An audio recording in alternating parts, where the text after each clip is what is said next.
teman-teman, kembali lagi ke YouTube channel aku, Lisa Damayanti. Dan kali ini aku bikin video tentang tips cari judul tesis. Nah, gimana sih tipsnya? Langsung aja kita ke yang pertama. Yang pertama adalah teman-teman bisa dengan membaca-baca tesis tahun sebelumnya, dimana teman-teman pokoknya cari topik yang masih fresh. Sebelumnya aku berkuliah di Institut Teknologi Bandung, jurusan Matematika. Dan sebenarnya nyari tesis gitu ya, tesis tahun sebelumnya itu kalau di ITB itu susah.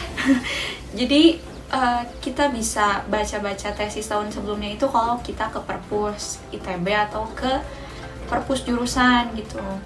Nah, jadi nggak yang bisa searching gitu di Google atau kita bisa download filenya gitu kalau misalkan untuk yang kampus aku yang ITB. Nah, jadi caranya itu kalau pas aku ya untuk cari judul tesis ini aku pergi ke perpus jurusan, terus aku baca-baca tesis yang ada di sana. Nah, apakah mendapatkan ide? Sebenarnya enggak. Jadi karena aku belum menemukan ada ide yang menarik gitu bagi aku ketika setelah aku membaca tesis yang ada di perpus. Terus aku juga mencari-cari gitu ya topik yang masih fresh gitu, yang pernah kakak tingkat buat gitu, ada apa aja gitu. Nah, kemudian kalau misalkan untuk cari tesis di univ lain gitu ya, di luar itu sih belum kepikiran. Jadi lebih ke teman-teman bisa mencari tesis yang ada di dalam univ teman-teman ataupun bisa di luar univ teman-teman. Cuman kalau misalkan di luar univ emang agak susah karena kita harus mencari relasi atau orang yang berkuliah gitu kan di sana. Kemudian tips yang kedua itu dengan teman-teman mengikuti acara konferensi yang dimana orang-orang yang telah menyelesaikan penelitiannya melakukan presentasi atas penelitian mereka.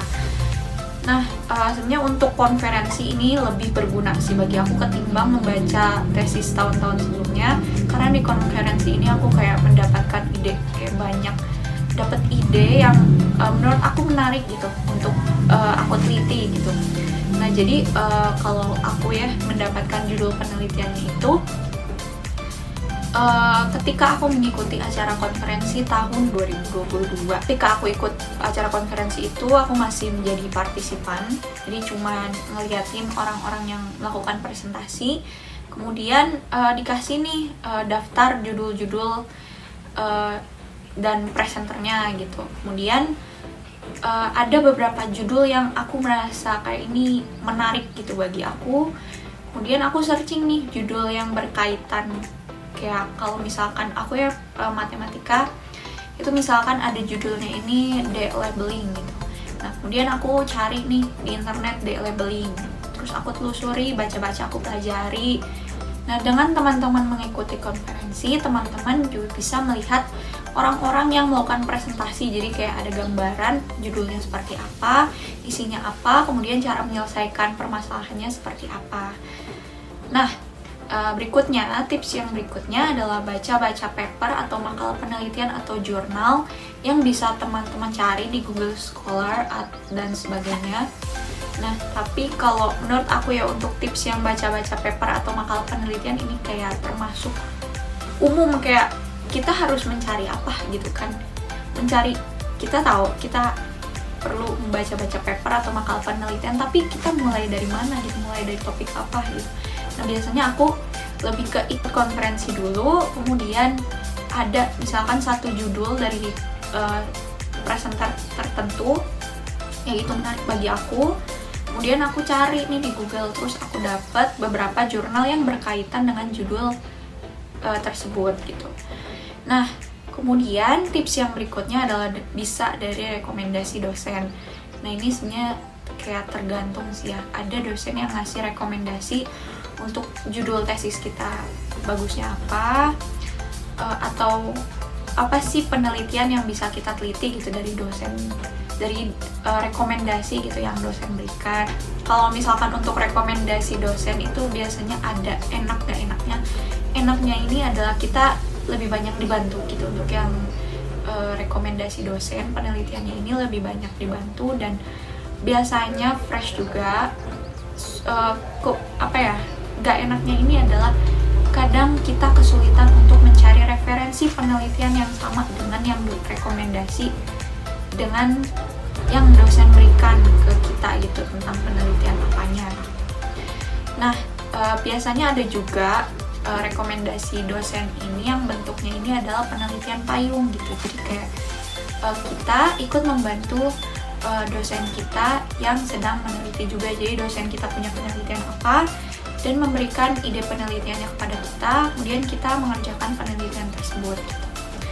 Nah, kemudian setelah teman-teman mendapatkan ide judul, nah coba searching judul yang udah kita dapatkan nih ya. Jadi kayak misalkan analisis kemampuan pemecahan masalah pada materi segi 4 dan segi 3 misalkan. Nah, teman-teman coba ketik judul tersebut, terus coba di search apakah ada penelitian lain yang sama judulnya dengan ide kita, dengan judul penelitian kita gitu. Nah, kalau misalkan udah ada, nah coba teman-teman buat bedanya dengan penelitian teman-teman ini apa gitu. Mau itu bisa bedanya dari variabel, mau bedanya dari materi. Kemudian kalau untuk yang jurusan murni gitu, kalau aku ini kayak misalkan pelabelan L321 pada graf matahari misalkan. Kemudian pas searching ada graf matahari. Nah, aku coba misalkan pada graf lobster gitu. Cobanya tuh. Nah, misalkan graf lobster juga masih ada. Aku coba untuk graf yang lainnya gitu. Jadi kalau untuk yang murni sih biasanya lebih ke perbedaan si apa yang mau ditelitinya gitu ya, setahu aku ya.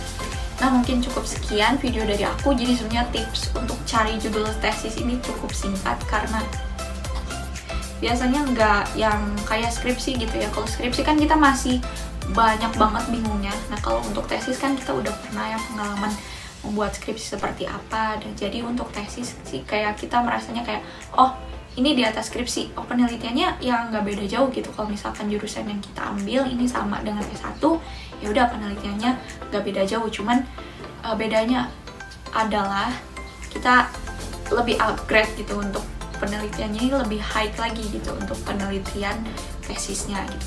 Nah, mungkin cukup sekian video dari aku. Terima kasih banyak kepada teman-teman yang telah menonton video ini. Dan mohon maaf sekali apabila banyak sekali kesalahan dalam pembuatan video ini. Terima kasih banyak dan sampai jumpa di video berikutnya.